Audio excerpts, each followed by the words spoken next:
All right, let's dive right in. Today, we're looking at 4 brief but incredibly intense encounters. And in just a few short scenes, we're going to see someone make a radical new claim to authority, one that really shook the foundations of religion, society, and law. So let's get into it. And this is really at the heart of what we're talking about today. What actually happens when a new voice shows up and makes claims that seem to flip everything people thought they knew about God and about the rules they've been living by for centuries? That's the tension we're about to explore. So, our story kicks off here in this ordinary house in a town called Capernaum, and you have to picture this. The buzz around this new teacher, Jesus, is so huge that the place is literally packed to the gills. People are crammed inside, spilling out the door. You can just feel the energy, the anticipation. And it's into this chaotic scene that our first confrontation happens. And right away, we hit the first major claim, and honestly, it's a bombshell. This isn't just about a new teaching or a healing. No, this is a claim to an authority that in the mind of every single person there belonged to God, and only God. So get this, the man's friends show up and they can't get through the crowd, but they are so determined, so desperate, they come up with this wild plan. They haul their paralyzed friend up onto the roof, start digging a hole through the clay and thatch, and literally lower him down right in front of Jesus. I mean, talk about an act of radical faith. This incredible move totally sets the stage for what happens next. So this man is lying there, obviously needing to be healed, right? But Jesus looks at him and says something nobody saw coming. He doesn't say, "You're healed." He says, "Son, your sins are forgiven." He goes straight for a deep, invisible spiritual need before he even touches the obvious physical one.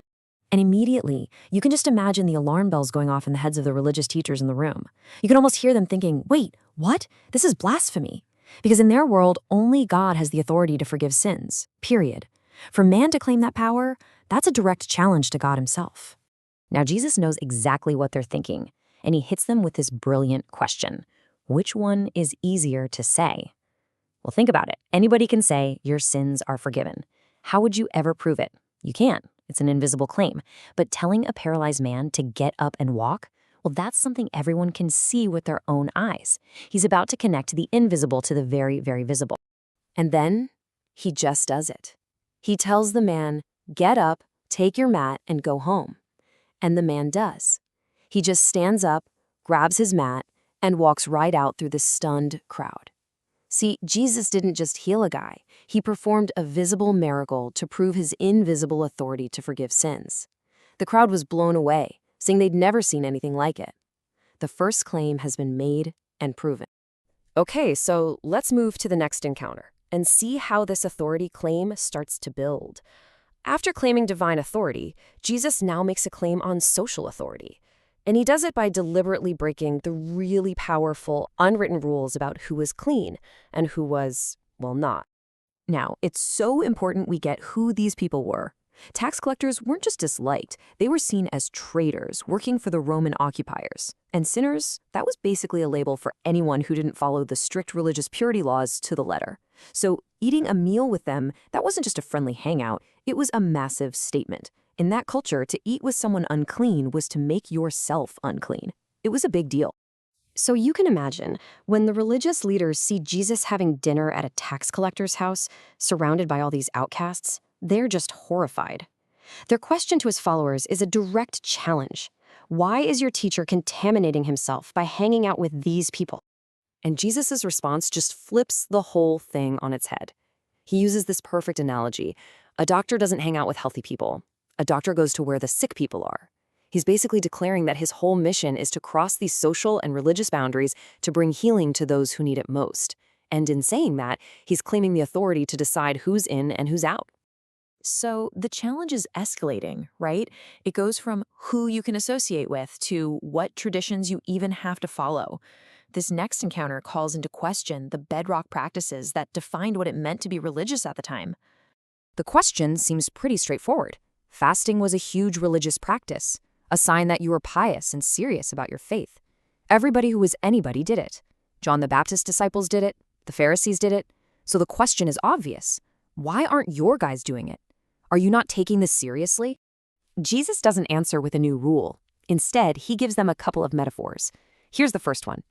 Picture an old, worn-out coat. If you try to patch a hole in it with a piece of brand new, stiff cloth, what happens when you wash it?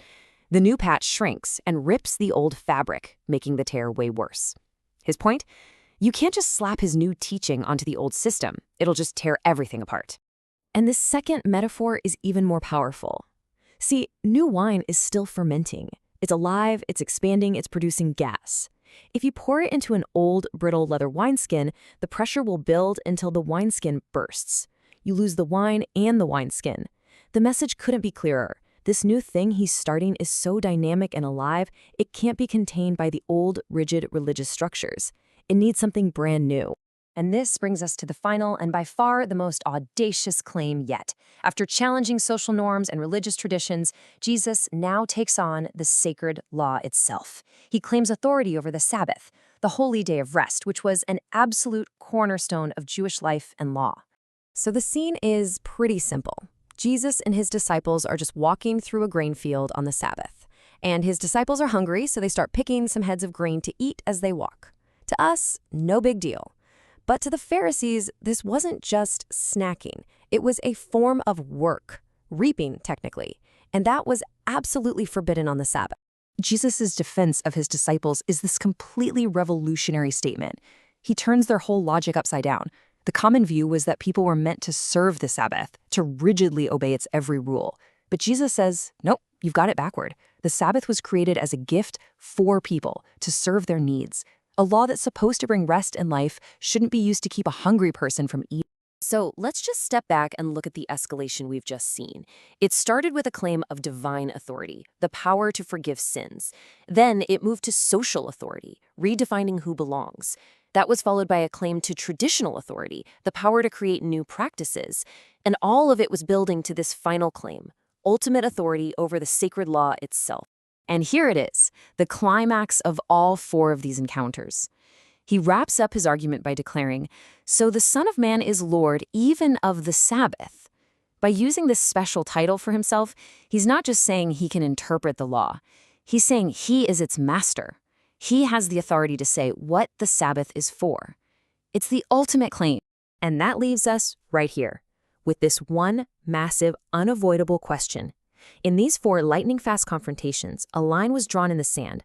A man stood up and through what he said and what he did, claimed the authority to forgive sins, rewrite social codes, set aside ancient traditions, and command sacred law. The implications were just staggering, leaving one question for everyone then and for us today. What does it really mean when a human being claims the authority of God?